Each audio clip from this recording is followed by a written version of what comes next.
welcome back to episode 5 of the Ultimate Iron Man Skiller series. In the previous episode, we managed to complete our goal of 98 firemaking, granting us 70 construction and plenty of supplies from Wintertod that we needed to get rid of in order to clean up our inventory. We then used those supplies to the best of our ability in order to further propel us into the next stage of the account. Currently, we're left with half an inventory that we still need to consolidate to move us in the direction of the most crucial part of the build, questing, with absolutely no room for error. And in today's episode, that is exactly what you'll begin to witness, the start of the most convoluted content you'll ever see.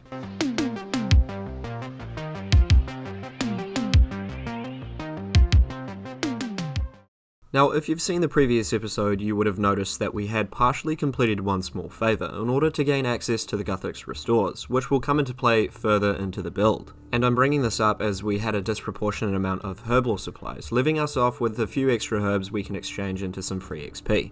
As a skiller, we don't have access to secondaries such as unicorn horns, nor do we have the time or patience to manually pick up swamp tar, so the best course of action would be to create unfinished Guthix restore potions.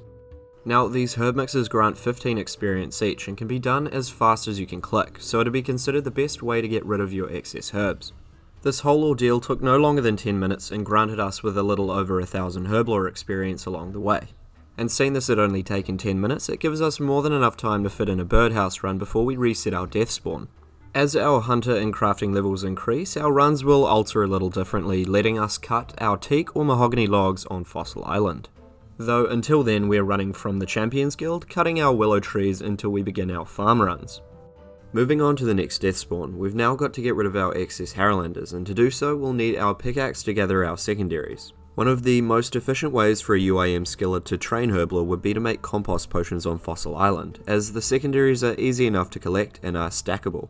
These can be mined right outside the volcanic mine bank chest and gathered within less than 5 minutes. And after this, simply head up to the volcanic mine entrance and begin creating the rest of your compost potions, which can garner you a max of 66k herblore experience per hour. Transportation around Gielinor is one of the most gut-wrenching experiences on an Ultimate Iron Man skiller, and the mitigation of the quests and diaries that provide the ease of transport are of the utmost importance.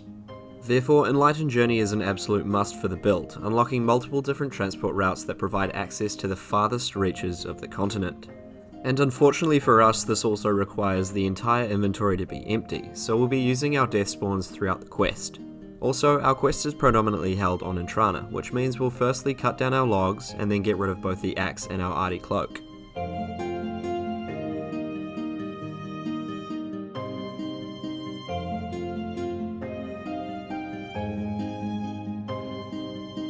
I'd like to quickly throw it out there to take a look into the origami balloons, as they grant 35 crafting and 20 firemaking XP with a tickless interruption, which may result in some great XP per hour and a discovery of a new meta.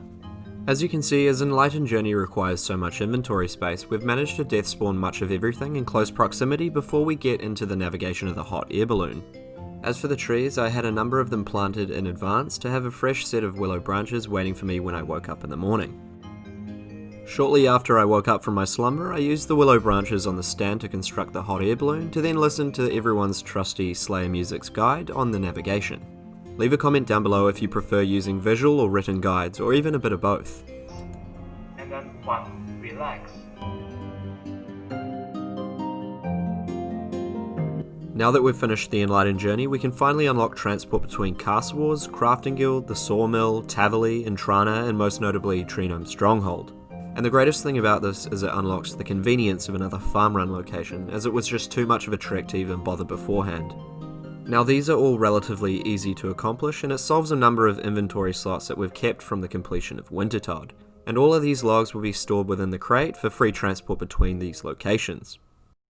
Now moving on to the excess logs that we've gathered from Wintertod, which will be dealt with in a similar manner as the mahoganies and teaks, selling them to the general store for a decent profit and a wee bit of extra fletching experience. And out of the 300 extra logs we had, we managed to net over 35k XP, and a bit of extra GP we'll end up needing for the construction grind. As I further analysed my inventory for consolidation, I realised I made a bit of an oversight on the Tarramin in particular. As we have a lack of transport to certain locations in the game, we can't actually do much of anything with them without secondaries, so I decided to simply clean them and get rid of them, as I most definitely value space over XP at the moment. I also thought that while I was in the area and had a seemingly empty inventory, that I would set up on Entrana with the rest of the log storage, cutting the trees just off the dock and storing them accordingly. Moving on to the Tourist Trap, another quest that we can manipulate the combat segment through the use of dialogue manipulation, or simply venom manipulation. And unfortunately for me, my friend who's helping me is seemingly so poor he belongs down in the mines of this very quest. Chest bra.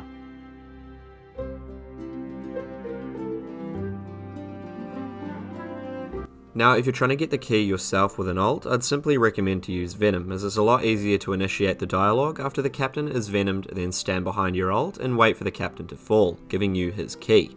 I'd also recommend to search the table, as I did earlier, to grab the jail cell key in the case that you get thrown into prison. And this will let you leave without having to retrieve the key from the captain again, saving a significant amount of time. For those who are interested in collectibles, I'd also like to add that you can smuggle these prototype darts by dropping them and simply picking them back up after the dialogue, giving you a sprite identical item as the bronze dart.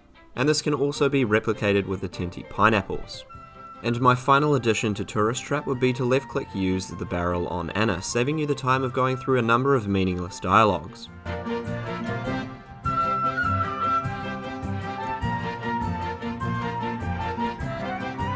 Now, before we get underway with construction, I took a wee bit of time to do some further consolidation to the inventory, and got rid of my Rana in a similar fashion as my previous episode, by dropping them to my mates in limited CC as I sit back and munch on a bag of crisps. Right to the door. Now, apart from the capital we have stored in the LMS coffer, we don't have much cash float left to supplement the plank making at the sawmill, so I took a night off to run some laps of the agility pyramid to gather some much needed GP. And with that said, once we had the capital, I began running further consistent tree runs to finish up our extra tree seeds we had laying around from Wintertod, hopefully giving us 2 extra inventory slots along the way. We're now left with the construction grind, starting at just under 800k XP, all gained from Wintertod. Let's see just how far we can stretch our supplies. The method we'll be using for sawmill construction will be a little more unorthodox, as we don't actually have access to teleports, so we'll be travelling to Castle Wars for the closest bank in the vicinity. We'll then use our noted logs on the bank chest, head back to the balloon and travel to Tavali, run from there to Tavali House Portal, rinse and repeat. Now, this method should end up grossing us upwards of 70k XP per hour, and should take us no less than 2 death spawns to clear our inventory's worth of logs.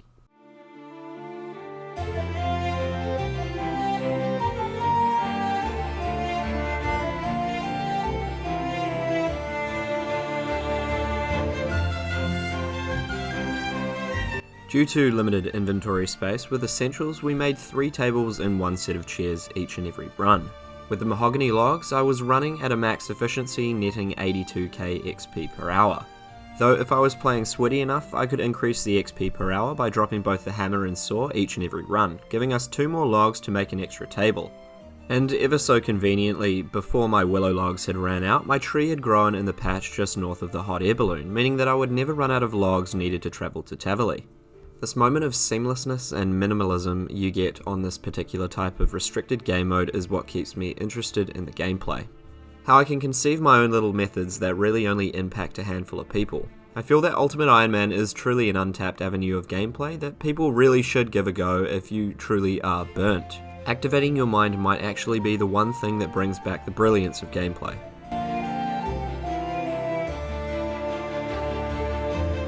With all that said, after finishing the last of the planks, I thought I'd keep a handful for mahogany tier storage after I finished the rest of the teak logs. The significance of this will be paramount in the future of the build, having storage all set up in speculation for the future updates to the POH mentioned in a birthday tweet by Mod Ash. In this tweet, Ash mentions a storage of singular pieces of sets, meaning that you don't have to carry around heavy armor during the clue scroll grind, which for some will be an incredible quality of life update. And before anyone says anything, I feel like I do have enough of a sample size from my previous UIM to justify my stance on this update. Anyway, moving on to the rest of our teak logs, as we go about it a little differently.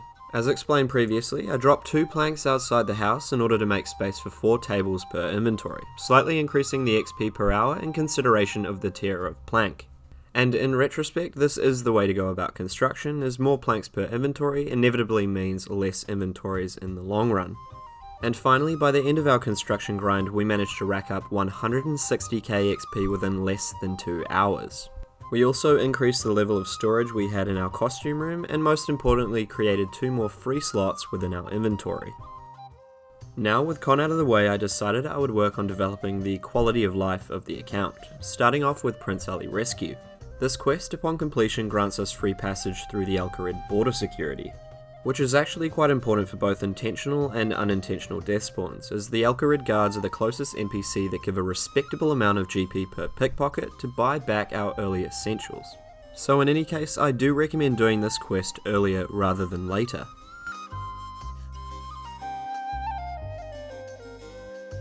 With all that said, our beginner quests are complete, and our inventory problem is solved. We're basically prepped for the main course of this build.